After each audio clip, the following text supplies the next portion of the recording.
Hey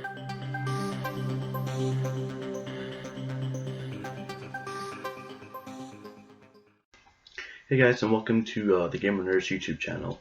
And for this video, I'll be reviewing Star Wars: The Force Awakens. Now, I walked into seeing this film with high expectations, and I left the theater very happy and very satisfied.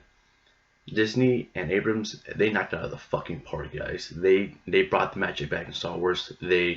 They recaptured what made those films a classic, pretty much. And I'm still actually really shocked how amazing the film is. Maybe because I grew up watching Star Wars, so I have a bias, opinion to liking Star Wars or wanting to like Star Wars. But in my honest opinion, though, I think this is an amazing film. Let's start off with the characters. I really liked Poe Dameron. I kind of wish we had more of him in the film. He was only in like the first act and the last act. We didn't get too much of Poe Dameron, but I was very happy that from what we got. And also we got Oscar Isaac, who could play any character in that film, but I felt like he fit perfectly for Poe Dameron. And also Finn, I thought Finn was a really interesting character, and I like the whole idea and concept of Stormtrooper not wanting to kill under the orders of the First Order. I thought was pretty cool. And we've got to see like a bit of like how our Stormtroopers recruited. They're taken from their families and raised from birth to just fight. So I thought that was kind of cool. And also the fact that we got to see Finn go from like a stormtrooper who doesn't want to kill, all the way up to being one like the heroes towards the end, and doing the right thing. And again, just the concept of a stormtrooper with a moral compass was kind of cool. But I think everybody's favorite is Rey. I love Rey. She is a badass, and it's like she's like a reincarnated version of Luke Skywalker. In this film, she kind of follows the same footprints that he did. She's on a desert planet, who has like this hole inside her that she wants to fill up with something.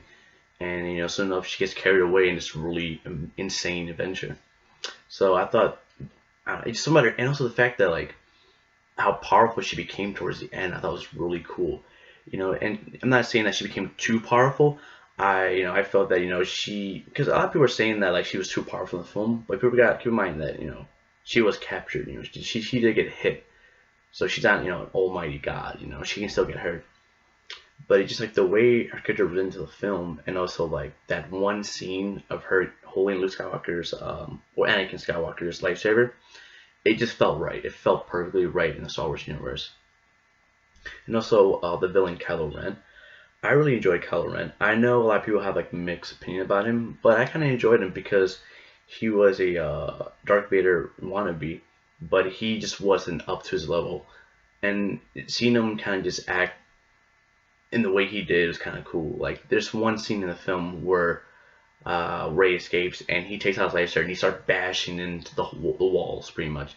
And to me, it's something that Darth Vader would have never done, but it's kind of cool seeing a Sith Lord, just like unable to control his emotions.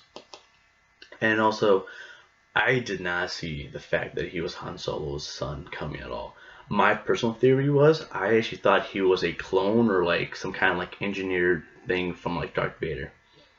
So when they said that he's Ben Solo, I was like, what the fuck?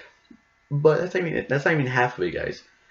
The moment where he talks to his father Hans, and they had like that really deep moment where he says, like, there's something I need to do, but I can't do it on my own. Will you help me? And he's like, yeah.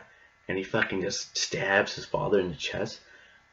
I was like, that has to be one of the most badass or heartbreaking thing I've ever seen in a Star Wars film. In my mind, that tops over Anakin killing the Padawan. That tops Darth Vader killing Obi-Wan. And also, I did notice there's I guess like a character shift between him wearing the mask and him being, I guess, without the mask. Without the mask, he did seem more of a kind of crybaby-ish kind of villain. I mean, it's something that I just noticed. It was just what I kind of saw. But there was a slight character change when he took off the mask. But again, though, I think Adam Driver did a great job as the villain. And looking back, he kind of looks like Harrison Ford a little bit in a really weird kind of way. I know it sounds funny, but just go back and look at pictures of Adam Driver and Harrison Ford. They kind of look alike in a really bizarre kind of way. And also, the story itself, though, is kind of like, I knew the story would be like a spiritual like retelling of A New Hope, but they kind of refer that into the film itself. And to be honest with you, I didn't really mind that at all. I thought like, oh, okay, we're getting new hope for this generation, and to me it makes sense. So I was like, okay, why not?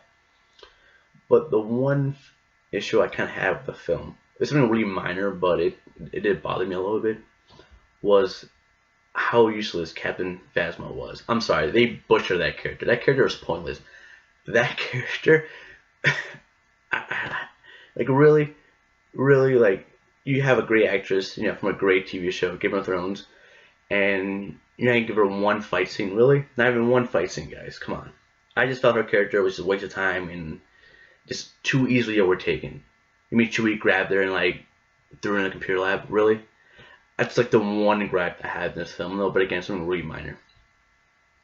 And also, well, the second gripe I have, I guess, it's actually not really much of a gripe. It's kind of like a was the fact that did Snoke really need to be CGI? Why couldn't he just have Andy Serkis just have makeup on and just him being in the room?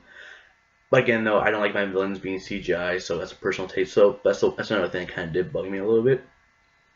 But besides like that and Captain Phasma being pointless, I fucking love this movie, guys. This movie was amazing. It's great, and I highly recommend watching it. If you grew up watching the old classic Star Wars, not the fucking prequels, I'm talking about like the old school, A New Hope, Empire Strikes Back, Return of the Jedi, you're gonna love this movie. All right, it's weird.